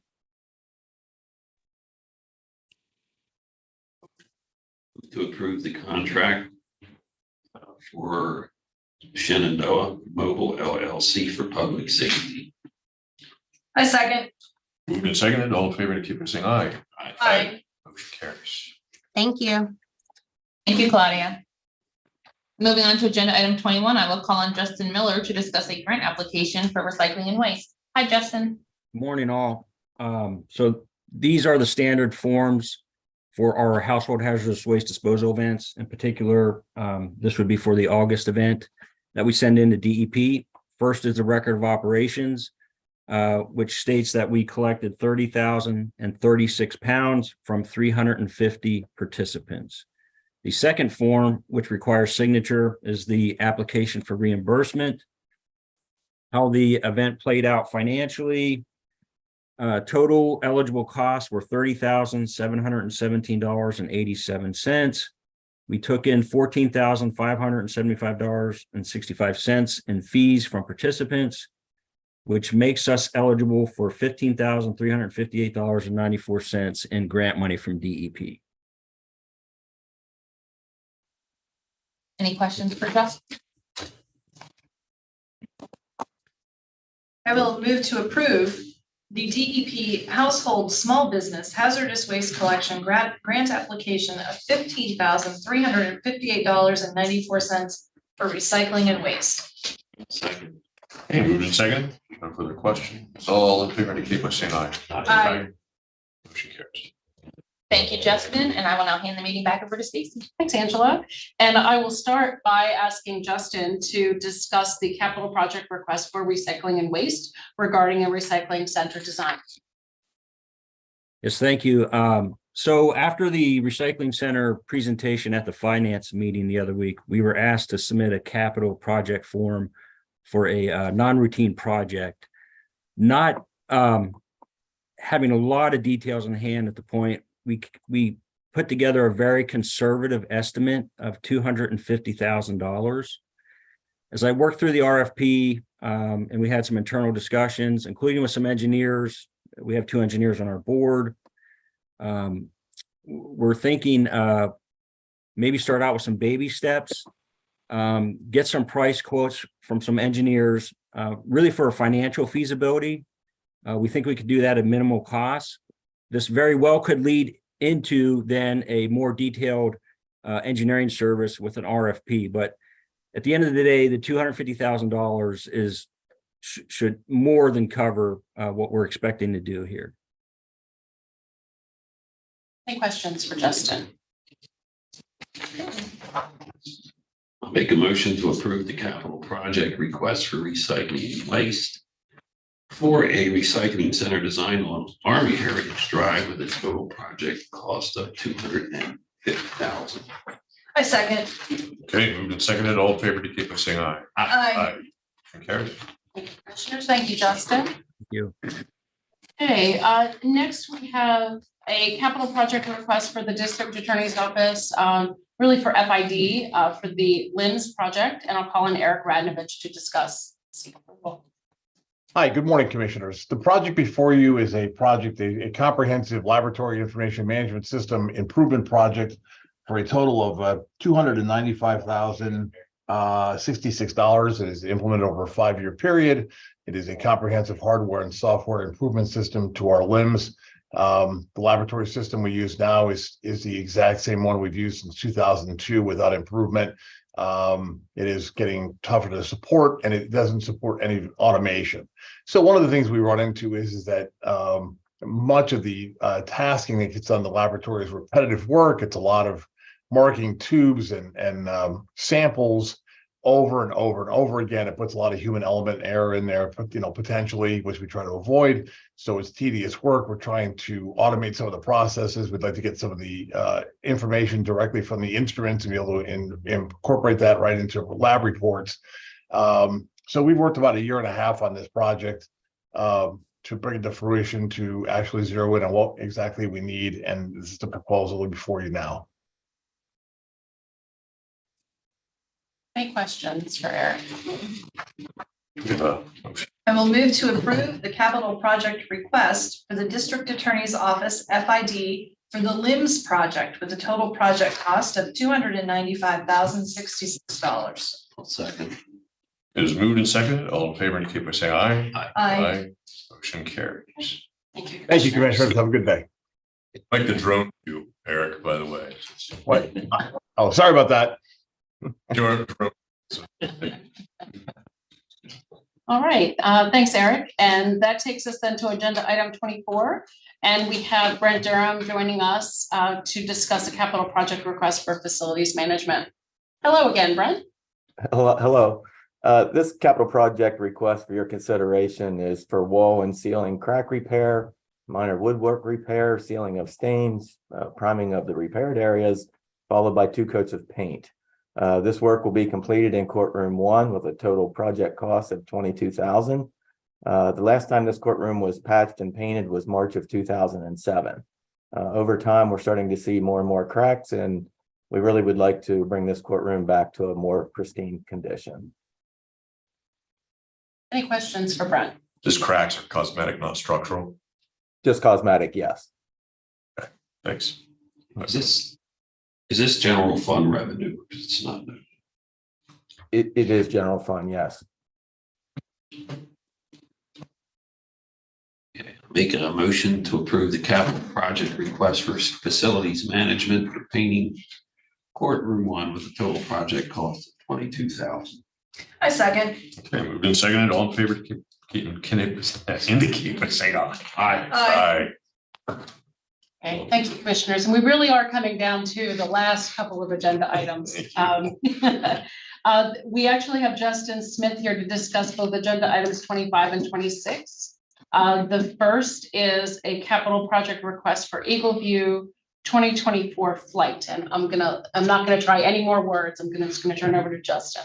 Thank you. Good morning, commissioners. We're looking to proceed with a project for Eagle View, formerly known as Pictometry. We've purchased a flight from this company, 2008, 2020, 2012, 2016, 2020, and now 2024, every 4 years.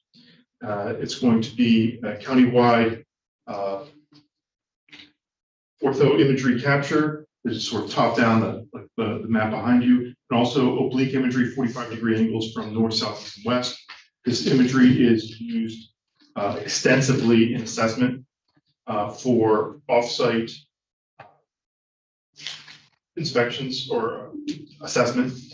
And then we also have it configured to be used in our 911 system. So when a dispatcher receives a call, they can see four angles, north, south, east, and west of the location of the incident. So that will be also updated with the 2024. Any questions for Justin? Now, I would just make a comment, Justin. Some of the feedback I'm receiving is how much the public and our municipalities are enjoying our self-service tax assessment and planning tools. And you have been such a great part of that, you and your team. Thank you. It's great. Do we have a motion? Oh, I'll move. So I will move to approve the capital project request for GIS for the Eagle View 2024 flight with a total project cost of $146,702. I'll second. It's moved and seconded, all in favor, indicate by saying aye. Aye. Okay, so if you'd like to discuss the next capital project request. So our next capital project request is a data purchase for building outlines and surface permeability GIS layers. We have in the past tried to digitize ourselves, hand digitize, looking at imagery of building outlines. We stopped that in 2008. It's just way too time intensive for our staff. So now the price point and quality for machine learning derived GIS layer has really gotten to the point where it's feasible for us to go forward. So Nearmap has a product that covers basically North Middleton, Carlisle, South Middleton, and everything east of it, and also the Shippensburg area for these two layers. And it lines up almost perfectly with our MS4 communities. We know our MS4 communities have needs for mapping stormwater. We just had this morning we talked about some Hampton's stormwater issues, and we look to support them with this data. Really, I know the total project cost here says $108,000, but it's really just $21,700 per year. We look to make this an effective product. If we are successful, then we're looking for subsequent year purchases. $1,700. Any questions for Justin? Motion. Okay, make a motion to approve the capital project request for GIS for Nearmap impervious surface with a total project cost of $108,555. I second. Seconded, all in favor, indicate by saying aye. Aye. Motion carries. Okay, last but not least of our capital project request, we have Jamie Mitchell here from Court Administration. She's waited patiently to discuss the Cumberland 6 sound system. Feels good to stand up at this point in time. So as you guys are aware, well, good morning, almost afternoon, but as you guys are aware, the sound system in courtroom number 6 failed during criminal jury trials the week of August 28th. So Melissa presented the capital 2 weeks ago at the meeting. I think she went into great detail of what was going on there, and I believe the board had some questions. So after the meeting, we did provide a timeline of the past 13 years of the equipment and what we've done in each courtroom. So I think that was provided to you guys. And I would like to note we are working, our next meeting is Monday, we are working on the 5 to 10 year plan to kind of project. So we hope to have this, but in the future, as we can project these things from happening. I know things will happen and will come up, but so today we did relook at the capital. We were able to take 7,500 off of that. So today we're asking for 27,500 to bring courtroom number 6 up to the level that the other courtrooms are at and to fix the issue that we're currently having. Any questions for Jamie? Is that going to compress the replacement cycle so we don't start with one set of technology and by the time we get to the end? Commissioner, that is the goal, obviously, to move forward and to be able to outline that. I mean, technology, I'm surprised this made it, it did make it 9 years. We can do better and we should not have waited until it failed to be able to replace it. So that is our goal moving forward. We are learning from this lesson and there is a group together compiling that information. It'll be a lot of stakeholders to identify how we move forward and what we can replace each year. So just to even add into what Jamie said, the stakeholders, it's the commissioner's office, yes, the courts. So we have court administration, we have judges who are sitting on that IMTO. So it's really a very, and finance, sorry, I don't want to forget finance. So it's really a well-rounded, it is bringing lots of perspectives. I believe we have the right group in place to be able to say going forward, what we can do to prevent this. And so you guys can have a better idea of each year what we need to do. Do we have a warranty on this work? That's my understanding from my MTO, yes. Okay, all right. Any additional questions? Motion. I will move to approve the capital project request for court administration for the courtroom 6 sound system with a total project cost of $27,500. Moved and seconded. All in favor indicate by saying aye. Aye. Motion carries. Okay, that takes us to Commissioner's liaison reports, and Commissioner Eichelberger, I will start with you. Yeah, just briefly, I think we touched on a lot of this already. Justin Miller gave you the update on the current status regarding household hazardous waste grant and the proposal on the recycling center. So that's pretty much everything that I had on that. On the MH side, again, we had the advisory council meeting last week, a lot of discussion. Right now, we're continuing, this is finishing up Suicide Prevention Month, and Annie gave you the numbers on, we're continuing to do the enforcement of first responders in regards to handling crisis situations. So clearly one of the most important needs there. So that continues at a accelerated pace. So I don't have the number of how many it is. I had it here, but it's take too long to dig it up. So and I think I'll leave it at that for now. Okay, thank you, Commissioner. Commissioner Fauci. Well, good morning, everyone. The local emergency planning committee has its summit on October 19th, and that is entitled Protecting Your Assets. There is a fabulous lineup of speakers for that summit, including our own Michelle Parsons from Emergency Operations. Boy, that's a great summit to get to if you have any interest in protecting your business and helping our first responders. Tremendous, tremendous summit to get to.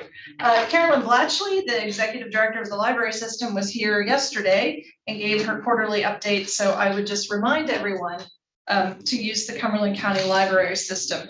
The Planning Commission met on September 21st. Boy, there was lots of interesting conversation there. I'll just give you the highlights in the interest of time. North Newton Township, the new comprehensive plan was recommended for approval. Let's see, the I-81 effort on the auxiliary lanes. Kirk met with PennDOT. PennDOT will be kicking off their study with Steve Deal. There's some preliminary engineering going on there on the auxiliary lane project. That being said, what is really fantastic is the fact that PennDOT is engaging with the county and to have a conversation about what those auxiliary lanes should really look like. That is an excellent development.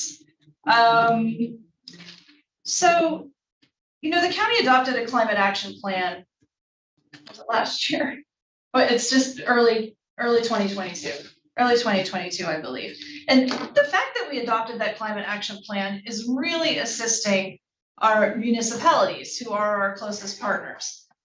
Because 4 of those municipalities are interested in additional shared emergency management programs, and those are available via the Cumberland County Climate Action Plan. So that climate action plan is helping our municipalities with other plans and services that they want to put out there for their residents. Let me just, oh boy, I highlighted all this. You know, when planning and hats are in the same update, it goes along, and I apologize for that time, especially on such a busy day today. Just on the Cumberland County Plan Review Dashboard, 2023 year-to-date final plans. You know, commercial, residential, we're at 43, commercial 29, industrial 4, agricultural 10, and lot additions 6. We have our MPC review. Year-to-date, we've reviewed 36, previous year-to-date 32.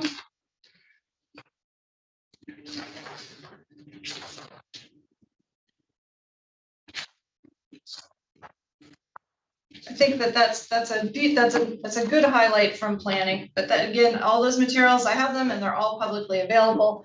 At the Harrisburg Area Transportation Study, a couple of really great things happened. We did that HATS Regional Active Transportation Plan update, where we went ahead and talked about walking and biking, and analyzing and identifying the most important regional connections to facilitate car-free travel between communities. And you can look at the HATS Regional Active Transportation Plan webpage if you would like to really dig into that material.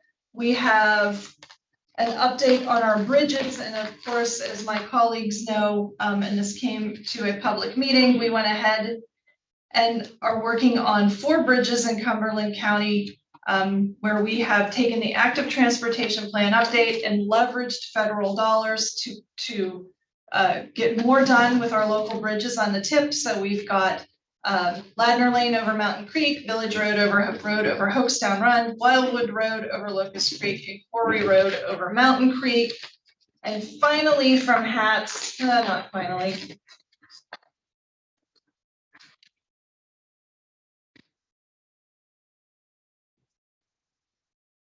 on Interstate 81, there's work being done over the Conde de Gwinnett it's a paving project, and HATS is able to better utilize federal funds. So they changed the funding stream on this a little bit, but it will not slow the process down, the work process down there. So that's good stuff. And finally, there's a public opinion survey out there, and this is with the Tri-County Regional Planning Commission, and they have reached out to Cumberland County and to Kirk for his input. But there's an excellent public opinion survey out on TRC, PC, Tri-County Regional Planning Commission, out there on their website. And here's just some of the input. And this was from Dauphin County, talking about how their communities are car-centric and there needs to be a safe way for people to move around. And I would say the same thing applies to Cumberland County. Here's a comment from Perry County, talking about keeping roads in good shape. And a comment about drivers not understanding how to practice rules regarding bicycles on the road. This public opinion survey is critical. And so I am very, very hopeful that residents of Cumberland County will check it out. And maybe that's something that we can put out on our website and our social media. And that is it. That's what I have today. Thank you, Commissioner. Commissioner DiFilippo. Yes, thank you, Sandra. Conservation District met on September 26th for its annual awards ceremonies, and we met at Possum Lake. The contractor award went to Pioneer Engineering for a Clean Water Award. Friends of Possum Lake Conservancy won the Conservation Organization Award. And Paul McNamara was recommended as Farmer of the Year. And Paul McNamara has done a lot on his farm regarding best management practices to reduce runoff from his cattle farm. The golf event, the 21st annual, was held last Friday, and the record number of golfers attended, 122. We also had a record number of sponsors. Commissioner Bashi was one of those sponsors. And I don't have the final numbers yet, but it looks like the event will have cleared over $8,000, which will go to sponsorships, scholarships, excuse me. Aging Advisory Board met on September 15th. Governor Shapiro has signed an executive order for a 10-year master plan for older adults in Pennsylvania. The Pennsylvania Department of Aging is to evaluate the issues facing older adults in PA to support the development of the plan. It will include goals, objectives, and initiatives that promote the health, well-being, and quality of life for older Pennsylvanians and the disabled population. It will be a fluid plan, so it can be adapted and adjusted as needed. Each county agency is to hold a listening session in their county. Ours was done this past Monday. Target audience was to be, or is anyone 60 or older, or will be that age in the next 5 to 10 years. The discussion was based on the 8 domains of age-friendly communities developed by the World Health Organization and adapted by the United States by AARP. Some numbers to report. The ombudsman contacts continue to rise. Protective services reports continue to rise as well. Our department may have to add another staff in the future. We have 28 consumers on the wait list for personal care due to no available provider. Farmers market vouchers continue to grow. Last year, we gave out 984. This year, so far, we've given out 1,126. Kim Winton, while she was here, did go over the homeless assistance program. Some other noted information here. Governor Shapiro visited the West Shore Senior Center twice, once to promote his rent property tax rebate bill and once to sign it and celebrate its passage. Just a reminder, and this is an important one for me, Medicare open enrollment starts October 15th. I can't believe it, you know. Anyway, more important, the Housing and Redevelopment Authority met September the 21st. The Housing Authority approved the CMAP certification for fiscal year 2023. CMAP stands for the Section 8 Management Assessment Program certification. Regarding our Section 8 Choice Voucher Report, we have 2,795 still on the waiting list. The Redevelopment Authority, they passed an official resolution requesting a Category 4 Facilities Local Share Assessment Grant of $200,000 from the Commonwealth Financing Authority to be used for purchasing of new equipment for Project Share. And the Redevelopment Authority also passed a resolution requesting a Category 4 Facilities Local Share Assessment Grant of $91,000 from the Commonwealth Financing Authority to be used for purchasing of a walk-in refrigerator and freezer for New Hope Ministries at the Enola Center. And that is all I have. Thank you, Commissioner. That takes us to agenda item 29, which is a report of executive sessions. An executive session was held on September 20, 2023 at 9:15 a.m. regarding personnel. And now I'll ask if there is any other business to come before the board today. Not to prolong me, but just one quick thing. We've had a number of calls, again, this comes in cycles, regarding this, food processing residuals that are spread on some of the farm fields. And I see Ed Franco provided, who's a member of our planning commission, provided a very instructive document and is calling for I guess Representative Glenn would convene a sort of summit of stakeholders on that. That seems to have some promise because we don't have any legal authority in the Commonwealth of Pennsylvania to ban this. The stench of this is utterly putrid and certainly degrades property values, degrades quality of life.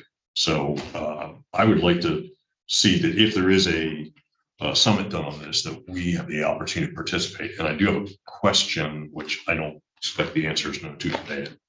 Ed pointed out that there is a document from DEP on best management practices on how to deal with these, but it is merely suggestions, recommendations. There's no legal authority behind it until the legislature takes action.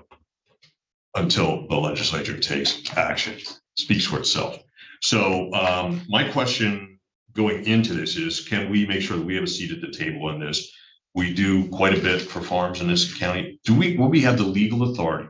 My question will be, would we have the legal authority to deny any of the specific grants, subsidies, otherwise support for farms?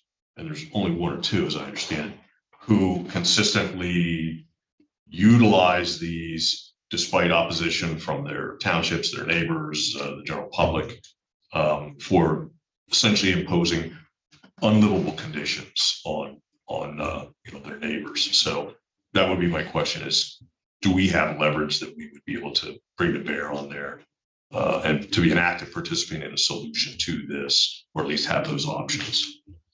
But that's all I have. I think it's on everybody's radar already. It comes up now and then. It would be nice if we could move the ball forward, make some progress on this issue. We've got people moving into areas that previously didn't have people in, so it's obviously affecting more of our residents.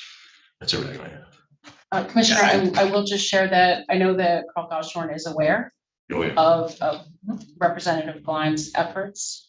And I think that he will probably have a great deal of information to share with us about all of your questions. So I'll certainly reach out to him to get some details. Tomorrow morning, Representative Glenn is hosting her farmer's breakfast. And I'm going to be in attendance at her farmer's breakfast.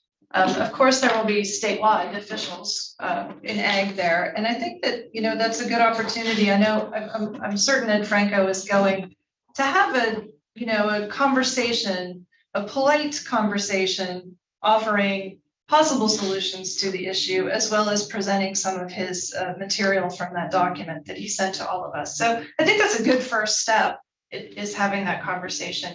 And I know Vince has talked about this, and I hear about this a lot, is the methane digester that Dickinson College has, and that being a possible solution to this issue. But I think there's a lot more to investigate. Yeah, I think state legislature has to take action on this. It's outlawed in other states. That's why they're bringing the stuff here. And I guess about 2 years ago, and you're right, Gary, I was down in Monroe Township. Someone had called me and I went down there, and I have never smelled anything. It's toxic. I mean, my eyes are burning. Now, the good news is the farmer who was involved voluntarily stopped, but there might be something wrong. So yeah, we definitely need to move on this. Okay, thank you. Nasty stuff. So any other business to come before the board today? Maybe we could do a resolution to the state asking for that to be outlawed. I'd like to know more about it. It's just an idea. What does that mean to our farming community? But it is horrible. I think a discussion will help us identify what leverages we might be able to bring to bear on a multi-party solution. Thank you. All right, well, it doesn't sound like there is any other business, so our meeting is adjourned. Thank you.